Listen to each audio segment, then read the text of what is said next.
Merci et merci de l'invitation. Déjà, j'ai une première question. Est-ce que vous allez bien? C'est dans ce moment troublé, déjà, quand je vois à quel point on est malheureusement tous masqués, moins nombreux, etc. J'espère que vous avez la forme. Donc, je vous repose la question. Ça va? Ok, on va garder la pêche parce qu'on continue à se voir et bravo à vous de continuer aussi à garder cet événement en physique parce que je sais ô combien les conditions sont complexes. Je suis pas n'importe où, je suis au Move maintenant, Mouvement Impact France. Donc ça y est, il faut retenir. Je voulais continuer du moins cette rencontre en vous parlant d'un paradoxe. Je vais vous parler du paradoxe de la tech. Je vais vous donner deux chiffres. Le premier, c'est 80 000. 80 000, c'est le nombre d'emplois non pourvus en France dans la tech en 2019. De l'autre, je vais vous donner un deuxième chiffre, qui est 30%. 30%, ce sont des hommes et des femmes de nos quartiers ou zones rurales qui ne vont pas vers les métiers du numérique comparativement à des grandes villes. On tient de près ce paradoxe, c'est-à-dire qu'en France, on manque terriblement de talent dans la tech, et par ailleurs, il y a tout un tas de publics en France qui ne se reconnaissent pas dans ces métiers. Les femmes, par exemple, des quartiers sont 5 fois moins nombreuses que les hommes à aller vers les métiers du numérique. C'est terrible, rien qu'on y pense. Vous imaginez cet entonnoir si je rajoute en plus l'âge ou le handicap, etc. Et en fait, même dans cette même étude, les chiffres côté zone rurale sont encore moins encourageants. Donc ma question est la suivante aujourd'hui, c'est de dire comment on fait pour permettre à des talents divers qui viennent de nos quartiers aux zones rurales de trouver leur place dans les métiers du numérique. Et surtout, face à cette pénurie de talents, ne pas aller chercher à l'autre bout du monde des talents, mais plutôt en bas de nos tours ou en bas de nos zones rurales. Je m'appelle Anthony, j'ai cofondé un mouvement d'égalité des chances qui s'appelle Diversity Days. Notre objectif, il est à la fois simple et ambitieux. Ça me rappelle un texte simple, ambitieux, enfant vicieux. Créer des programmes qui accélèrent aujourd'hui des talents divers et qui vont pouvoir trouver leur place dans le numérique. Des programmes très divers, c'est-à-dire on va accompagner des demandeurs d'emploi vers les métiers du numérique en leur facilitant la route pour plein de raisons, ou des entrepreneurs, comme l'évoquait tout à l'heure Caroline. Je vais le faire en 3 temps. Le problème, le pourquoi et comment on agit. Le problème, pour moi, j'ai récemment conduit une mission avec le Conseil national du numérique qui consistait à comprendre un peu mieux pourquoi des gens n'allaient pas vers les métiers du numérique. En faisant à peu près 120 auditions, vous imaginez que des pistes, il y en a eu des centaines et des milliers. Mais il y en a plusieurs qui me viennent en tête quand on parle des blocages, pourquoi les gens ne vont pas vers ces métiers.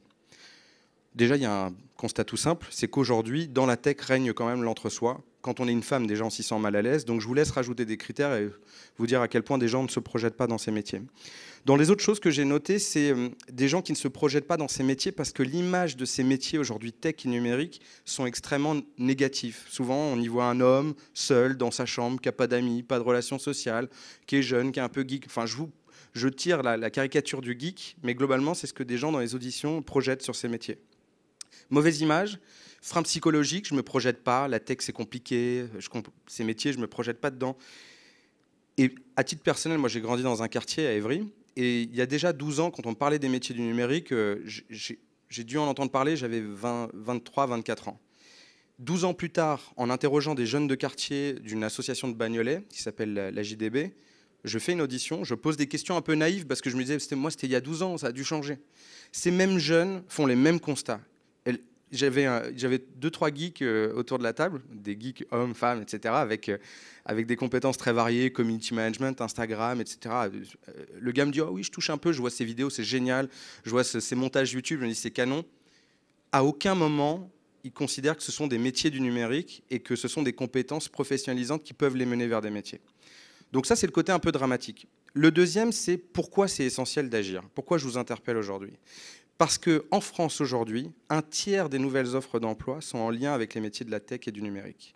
C'était aussi une étude d'Emmaüs Connect qui disait que 75% des offres d'emploi aujourd'hui requièrent une compétence numérique. Imaginez lorsqu'on ne va pas vers ces publics et qu'on ne leur dit pas que c'est l'avenir, ô combien déjà on rompt avec le potentiel de carrière, mais aussi à quel point finalement on met des gens sur le banc de touche. Donc je ne vais pas vous refaire toutes les loges de pourquoi la diversité c'est un accélérateur de performance ou quoi que ce soit, mais j'ai envie plutôt aujourd'hui de vous inviter à faire un petit pas de côté et j'ai plein d'idées pour vous. Parce que le thème quand même c'était en 5 minutes redire comment on fait de l'économie de demain quelque chose de plus social, plus écologique. Je vais me concentrer sur la partie sociale, mais dans ce rapport on a rendu 15 recommandations, donc je vous invite évidemment à le découvrir, mais je voulais vraiment vous partager une expérience plus personnelle. J'ai monté un programme qui s'appelle Déclic numérique qu'on a déployé en Occitanie, dans 2 territoires qui sont la Haute-Garonne et l'Hérault. Et en fait, on a eu 77% de femmes dans ce programme-là. Et pas mal de gens de quartier des zones rurales. Alors, est-ce que c'est diversité, est-ce que c'est la formule miracle, ou est-ce que c'est nous qui avons tout simplement des dispositifs adaptés? Je ne sais pas. Mais en tout cas, j'en ai tiré quelques enseignements. La première, c'est aujourd'hui en France, il y a ce qu'on appelle, et on a vu ça, c'est un patron américain qui le citait, une fatigue de la diversité. Les gens en ont marre qu'on leur dise que la boîte est diverse, que la boîte est inclusive, que c'est génial, il y a des super pratiques managériales, et à l'intérieur de ne pas le vivre. Donc déjà, j'ai envie de dire, si vous parlez de diversité, donnez la parole à vos rôles modèles, à des gens qui incarnent cette diversité en interne et à qui vous avez donné des responsabilités qui comptent dans la boîte. C'est important parce que nous, en montrant des rôles modèles différents, dans le programme Déclic dont je vous ai parlé, on a montré une personne en situation de handicap, on a montré une personne LGBT, on a montré une personne qui avait des différences culturelles importantes puisqu'elle avait voyagé dans plusieurs pays. C'était un homme noir en particulier, c'est bien de qualifier aussi. Et en fait, en montrant ces gens différents, on donne l'opportunité à des gens de se projeter.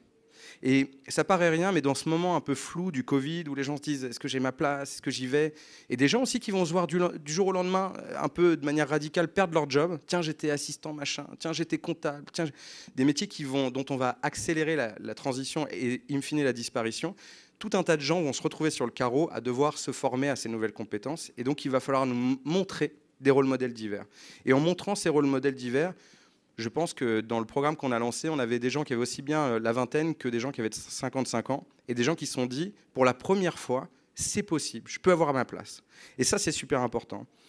L'autre, c'est, je pense, dans vos organisations, et je pense que je suis au bon endroit, parce que par chance, dans le travail que vous faites, Eva et Jean, et Caroline, et toute l'équipe du Move, maintenant de Mouvement Impact France, c'est cette capacité de dire à des gens qui, déjà dans leur organisation, ont mis cet impact au cœur, de dire comment on rend les manières de recruter plus inclusives.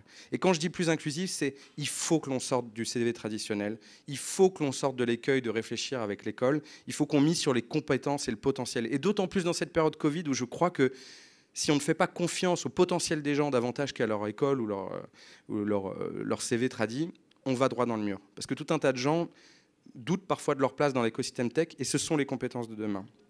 Dans les solutions aussi que je peux vous proposer, je vais en citer quelques-unes, mais Mosaic RH a une plateforme géniale qui s'appelle Diversifier vos talents. Donc si vous avez envie de trouver des potentiels différents, foncez.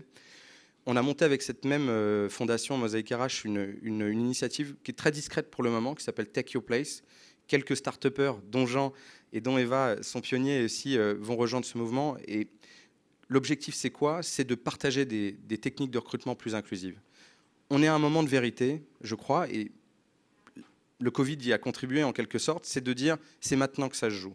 Soit on crée des ponts, des passerelles et on inclut des gens divers et on leur donne leur chance, soit au contraire on reste dans des vieilles méthodes qui ont été déjà essayées et on crée malheureusement avec tous les acteurs de la tech des copies un peu conformes, voire pire, parce qu'aujourd'hui le Next 40 c'est 95% d'hommes, il y a une seule femme qui a fait HEC, etc. Je ne vais pas caricaturer, mais il est temps de faire monter dans l'ascenseur des gens qui ont le potentiel, qui ont des idées et qui peuvent changer la donne sur le marché. Merci de m'avoir écouté.